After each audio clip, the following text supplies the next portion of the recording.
Selamat malam Bu, perkenalkan nama saya Witrianto Licite, NIM 1020240002.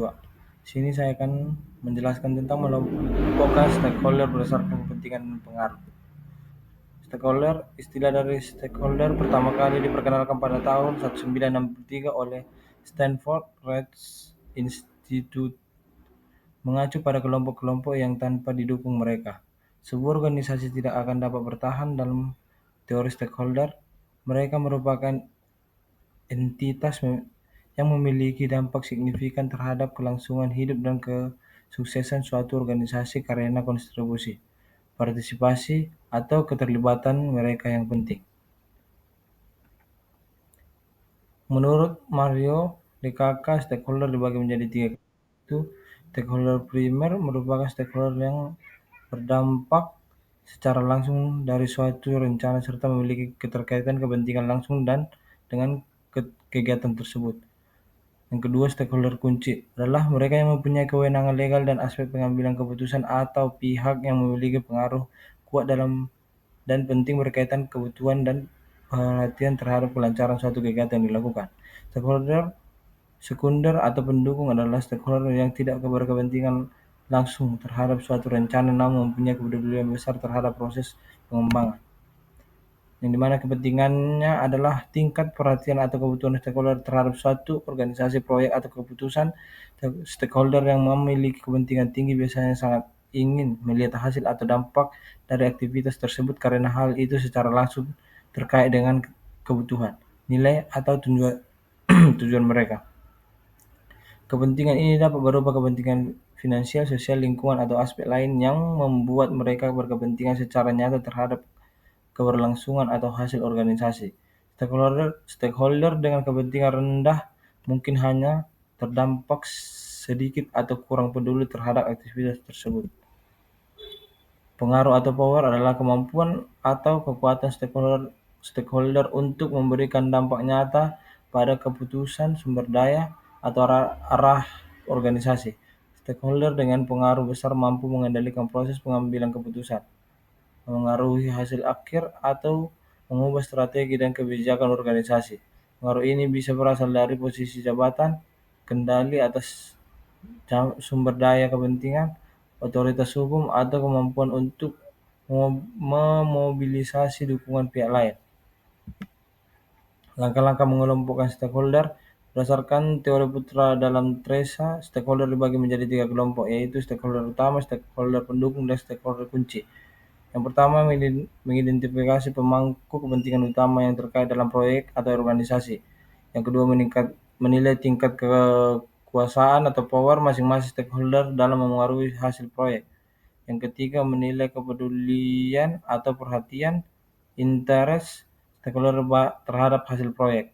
Keempat, memetakan setiap stakeholder ke dalam matriks power interest dengan 4 kuadrat, yaitu player, subject, crowd, dan context. Yang kelima, mengelola setiap kelompok stakeholder sesuai karakteristik dan kebutuhan, dengan fokus intensif pada kelompok pemain. Strategi pengelolaan berdasarkan kelompok, yang dimana untuk memenuhi power interest gear, kita perlu mengidentifikasi dan memprioritaskan pemangku kepentingan atau stakeholder berdasarkan dua kriteria utama. Yang pertama, power atau kekuasaan. Seberapa besar pengaruh pemangku kepentingan terhadap suatu pekerjaan atau proyek. Yang kedua, interest atau kepentingan. Seberapa besar perhatian atau minat pemangku kepentingan terhadap suatu proyek atau pekerjaan atau proyek. Hik power, hik interest. Strategi. Jaga hubungan dekat dengan libatkan secara aktif. Deskriptifnya, pemangku kepentingan ini adalah pemain kunci dalam pekerjaan Anda. Mereka memiliki kekuatan besar untuk memengaruhi hasil pekerjaan dan sangat peduli terhadap hasil akhir. Orang-orang ini memerlukan perhatian dan fokus terbesar Anda. Kelola mereka dengan cermat, terus beri informasi dan libatkan mereka sepenuhnya. Hik power loss. Yang pertama itu strategi. Pertahankan kepuasan mereka. Deskriptif, pemangku kepentingan ini memiliki kekuasaan besar tetapi mungkin tidak terlalu peduli dengan detail pekerjaan Anda. Namun keputusan mereka tetap krusial Anda perlu menjaga mereka tetap diberi informasi dan merasa puas. Meskipun mereka tidak terlalu tertarik, mereka bisa menggunakan kekuasaannya dengan cara yang tidak diinginkan.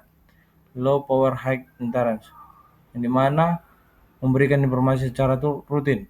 Mereka sangat peduli terhadap pekerjaan Anda tetapi memiliki kekuatan besar untuk memengaruhi hasil. Jaga komunikasi dengan mereka untuk mendapatkan dukungan mereka. Low power, yang mana tetap monitor. Pemangku kepentingan ini memiliki dampak yang rendah pada pekerjaan Anda.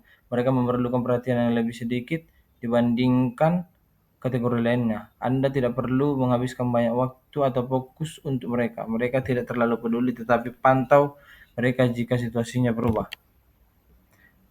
Untuk yang kedua, saya akan menjelaskan tentang pemangku kepentingan. Pemangku kepentingan stakeholder sistem informasi kesehatan meliputi pasien, tenaga kesehatan, pengaruh informal, peneliti biomedis, staf manajemen, dan fasilitas kesehatan perusahaan asuransi dan pemerintah dan sponsor. Penting untuk mengkategorikan dan mengidentifikasi pemangku kepentingan utama dalam perubahan rumah sakit universitas, mempelajari hubungan mereka dan menilai dampaknya terhadap formasi. Untuk stakeholder internal, pemangku kepentingan adalah pihak yang berada dalam institusi rumah sakit itu sendiri, seperti direksi yang mana berperan dalam mengambil sebuah keputusan. Unit medis keperawatan, penunjang IT berperan dalam penggunaan utama sistem dan penyedia data yang dibutuhkan dalam pelayanan. Sedangkan untuk staf medis dan non-medis, dokter, perawat, petugas administrasi, petugas rekam medis berperan dalam mengakses data sesuai dengan kebutuhan dan menjaga keakuratan data. Untuk para informan maupun perekam medis sesuai dengan bagaimana Permenkes RI nomor 24 tahun 2022 tentang rekam medis pasal 30 bahwa kegiatan melengkapi data hanya dapat dilakukan oleh petugas internal dengan kewenangan untuk melakukan penginputan, perbaikan data, dan melihat data. Hak akses pelepasan informasi rekam medis elektronik ini menggunakan suatu metode bagaimana yang disampaikan oleh informan untuk eksternalnya, sedangkan untuk pemangku kepentingan yang teridentifikasi dalam pihak eksternal adalah pasien, pengasuh, pasien mereka mempunyai hak atas privasi data, akses informasi, serta kepuasan layanan. Sedangkan pemerintah maupun dinas kesehatan mereka memiliki peran dalam membuat suatu kebijakan, standar, audit. Selain itu, organisasi profesi atau asosiasi kesehatan juga memiliki peran penting dalam standar kerja, pelatihan, dan sertifikasi. Untuk pihak asuransi atau BPJS juga berperan dalam mengklaim efisiensi dan transparansi. Untuk para stakeholder, pentingnya pemangku kepentingan dapat diidentifikasi oleh kekuatan mereka untuk mempengaruhi legitimasi mereka untuk membuat kepuasan atau hak mereka untuk membuat klaim yang memiliki dampak langsung pada sistem fokus atau pada pemangku kepentingan lainnya.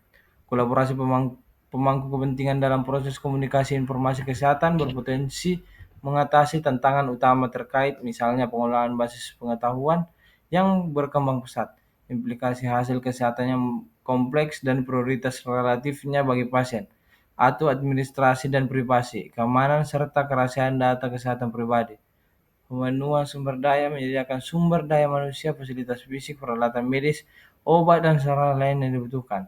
Misalnya pemerintah, pihak pengelola fasilitas, dan penyandang dana harus memastikan kapasitasnya. Keterlibatan komunikasi atau pasien, memberikan masukan, partisipasi dalam perencanaan layanan, laporan kondisi, dan kebutuhan pasien. Terlibat dalam pengambilan keputusan yang menyentuh langsung pengalaman mereka, peningkatan kapasitas, dan pelatihan.